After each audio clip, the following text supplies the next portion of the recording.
Frère, j'emploie ici un langage humain. Quand un homme a fait un testament en bonne et due forme, personne ne peut l'annuler ou lui ajouter des clauses. Or, Abraham a reçu les promesses pour lui et pour sa descendance. L'Écriture ne dit pas « et à tes descendants » comme pour plusieurs, mais « et à ta descendance » comme pour un seul qui est le Christ.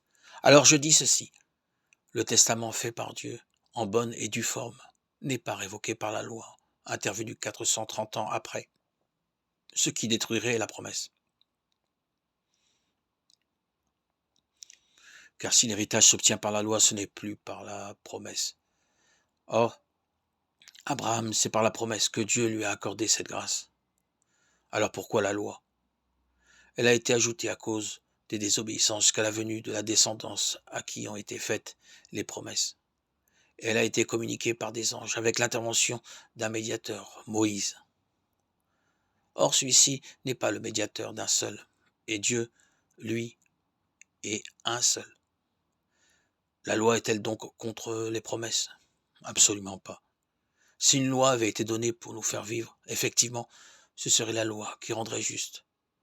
Mais d'après l'Écriture, tout a été enfermé sous la domination du péché, et ainsi c'est l'accomplissement de la promesse qui a été donnée aux croyants par la foi en Jésus-Christ. Avant que vienne le temps de la foi, nous étions des prisonniers, enfermés sous la domination de la loi de Moïse, en attendant l'heure où la foi serait révélée.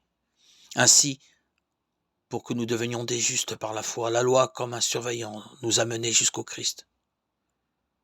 Et maintenant qu'est venu le temps de la foi, nous ne sommes plus sous la domination de ce surveillant. Car en Jésus-Christ, vous êtes tous fils de Dieu par la foi.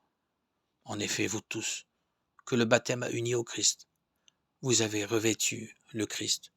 Il n'y a plus ni juif, ni païen, il n'y a plus ni esclave, ni homme libre. Il n'y a plus l'homme et la femme, car tous, vous ne faites plus qu'un dans le Christ Jésus. Et si vous appartenez au Christ, c'est vous qui êtes la descendance d'Abraham.